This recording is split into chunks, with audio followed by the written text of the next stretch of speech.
Kabar baik dalam One Piece 976 ini adalah tibanya Jinbe meramaikan perang Wano. Namun di sisi lain ada hal buruk yang harus diantisipasi aliansi, yaitu keselamatan Momonosuke dan Hiyori. Lalu bagaimana nasib keduanya?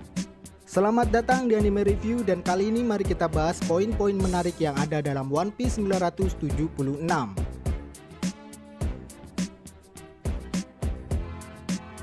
One Piece 976 dibuka dengan kelompok Akazaya 9 yang mengolok-olok Kiemon. Mereka pada akhirnya setuju bahwa kesalahpahaman ini berasal dari dirinya. Bukannya saling menyalahkan, tapi mereka malah memaklumi kejadian tersebut. Bagi saya ini adalah bagian dari bentuk ikatan di antara Akazaya 9 yang sudah saling mempercayai satu sama lain. Bahkan di saat isu pengkhianat muncul, Kiemon seolah-olah enggan membicarakan hal tersebut. Ya, kelompok yang satu ini memang tercipta atas satu rasa, yaitu karena ketertarikannya terhadap seorang Kozuki Oden. Dari beberapa pengalaman yang terjadi saat kilas balik Oden, mereka memperlihatkan kesetiaannya meskipun harus ditinggal tuannya pergi berlayar.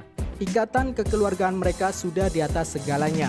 Maka dari itu wajar jika mereka tidak ingin mempercayai adanya seorang pengkhianat di antara mereka.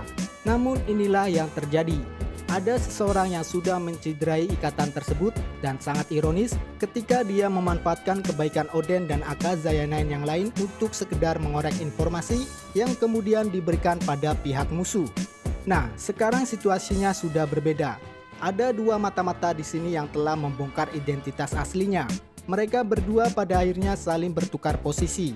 Praktis dengan keluarnya nama Kanjuro, maka hanya ada satu nama yang pantas untuk melengkapi jumlah kelompok ini menjadi 9, yaitu Izo.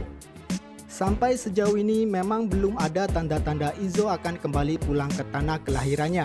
Namun jika melihat dari faktor ikatan tadi, maka harusnya cepat atau lambat ia akan kembali dan meramaikan perang di Onigashima nanti. Nah, kemudian berbicara masalah keberuntungan. Kiemon sebagai pemimpin dari Akazaya 9, memang jika kita perhatikan lagi, dia selalu diberkati dengan faktor luck yang sangat tinggi. Tingkahnya yang sedikit absurd dan jarang sekali mendapat adegan duel yang epik adalah sedikit bukti bahwa Oda sangat suka menempatkan faktor keberuntungan untuk mendukung karakter dengan sifat seperti itu. Contoh karakter lainnya ada dalam diri Buggy. Kedua tokoh ini sama-sama pernah terlibat dalam perang besar. Buggy di Marineford dan Kiemon saat ini ambil bagian di perang Wano.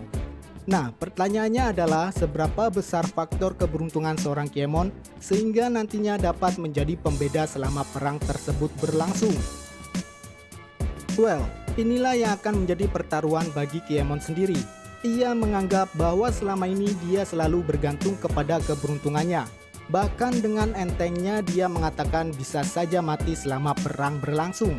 Namun menurut saya jika dia bisa memanfaatkan keberuntungan dan kekuatannya, maka ia bisa saja lepas dari bayang-bayang kematian. Ditambah lagi dia masih mendapat dukungan dari rekan-rekannya yang secara otomatis dapat meningkatkan kepercayaan dirinya.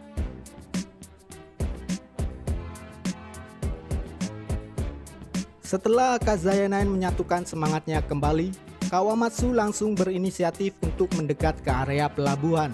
Tujuannya sudah tentu untuk membebaskan Momonosuke dari cengkeraman Kanjuro. Tapi sayangnya, si pengkhianat berhasil mengantisipasi serangan Kawamatsu. Saya berharap duel tersebut akan diberi porsi lebih dalam chapter 976 ini.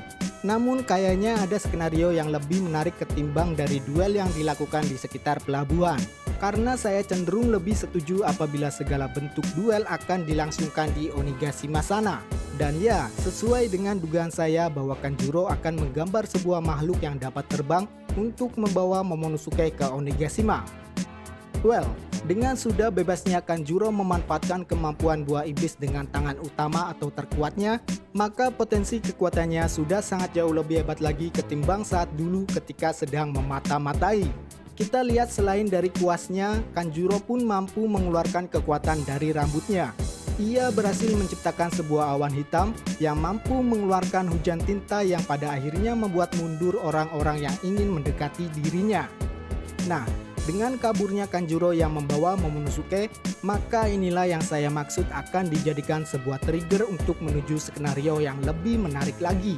Bayangkan saja seandainya Momonosuke dapat diselamatkan saat itu juga, maka saya kira posisi aliansi lebih banyak diuntungkan.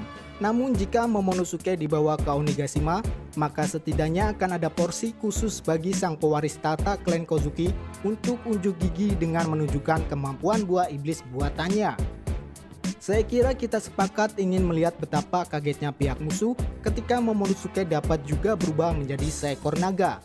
Tentu jika hal ini terjadi, maka baik Orochi maupun Kaido akan dibuatnya heran.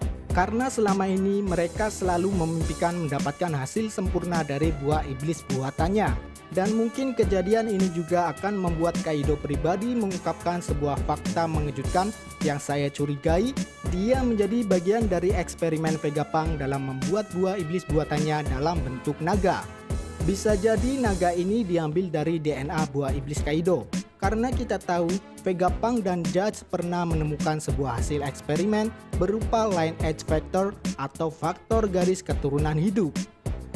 Nah, kemudian skenario menarik berikutnya adalah masalah keselamatan daripada Hiyori. Pada One Piece 976 ini, Kanjuro sudah mewanti-wanti aliansi tentang situasi Hiyori. Fakta bahwa ia mengetahui Hiyori masih hidup tentu akan menjadi informasi hangat bagi Orochi. Nah, ketika semua pihak aliansi bergerak ke Onigashima, praktis hanya Hiyori yang masih berada di wilayah yang terpisah. Maka dalam hal ini khususnya Akazaya 9 harus memutar otak kembali. Apakah mereka semua ikut ke Onigashima atau ada satu yang ditinggal untuk mengamankan Hiyori? Hanya ada dua nama yang mengetahui persembunyian Hiyori.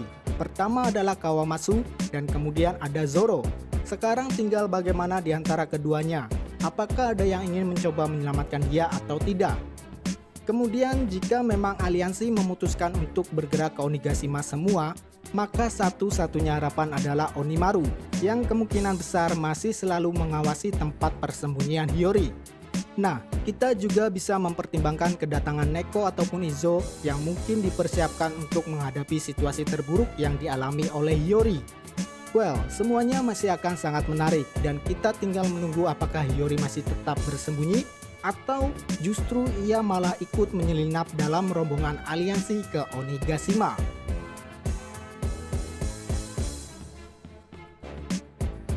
Satu panel dalam One Piece 976 yang membuat merinding adalah ketika melihat ekspresi Law dan Kid yang terkejut atas masuknya Jinbe dalam skuad topi jerami.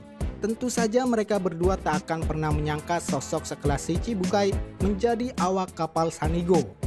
Ya, inilah peristiwa yang sudah ditunggu jauh-jauh hari oleh seorang Luffy. Fakta bahwa Jinbe datang ke Wano dalam kondisi baik-baik saja menandakan ia berhasil selamat dari serangan pamungkas seorang Big Mom. Tapi kita juga masih belum tahu secara detail bagaimana ia bisa lolos dan apakah Germa Double Six juga mengalami hal yang serupa. Kemungkinan besar peristiwa ini akan diceritakan langsung oleh Jinbe di beberapa chapter ke depan. Yang jelas dengan hadirnya Jinbe, maka melengkapi sudah skuad topi jerami dalam memerangi kekaisaran Kaido dan kesogunan Orochi. Praktis dia menjadi anggota kedua dengan bounty tertinggi di atas seorang Sanji yang menempati posisi ketiga sejauh ini. Nah, lalu bagaimana kira-kira peran dari Jinbe dalam menghadapi perang di Wano ini? Well, saya sih lebih suka jika nantinya Jinbe akan mengatasi Jack yang sesama datang dari ras manusia ikan. Mungkin akan lebih menarik lagi jika nantinya Jinbe dan Kawamatsu saling bekerja sama terlebih dahulu dalam menjatuhkan lawan-lawannya. Duo manusia ikan ini akan memberikan solusi terbaik bagi aliansi jika ada pertarungan yang mengharuskan dilakukan di dalam lautan. Ya, keduanya masih sangat steril dari kutukan buah iblis, jadi mereka mampu bertarung semaksimal mungkin. Nah, kemudian jika semua anggota topi jerami khususnya Jinbe, Sanji, dan Zoro melawan 3 komandan The Beast Pirates, maka bagaimana peran dari Law dan Kid yang menyandang status kapten? Well, perang Wano ini adalah perang dengan skala besar. Banyak musuh-musuh yang mempunyai level di atas rata-rata. Ditambah lagi dengan hadirnya Big Mom membuat kekuatan musuh patut untuk diwaspadai. Maka dari itu saya bisa katakan bahwa Law dan Kid mempunyai potensi untuk melawan kekaisaran Big Mom. Mungkin saja kekuatan mereka akan diuji terlebih dahulu untuk melawan Komandan Smoothie dan anak-anak Big Mom lainnya yang ikut ke Wano. Jadi saya rasa siapa lawan siapa tentu akan dipertimbangkan oleh banyak faktor, bukan hanya melulu masalah kekuatan saja. Maka dari itu saya yakin semua pihak yang terlibat dalam Perang Wano akan mendapat porsi yang layak dalam sebuah duel. Well, saya kira itulah pembahasan One Piece 976. Seperti biasa, jika ada kesalahan mohon dikoreksi, dan apabila teman-teman ingin menambahkan, silahkan tuangkan opininya di kolom komentar. Mari berdiskusi. Cheers!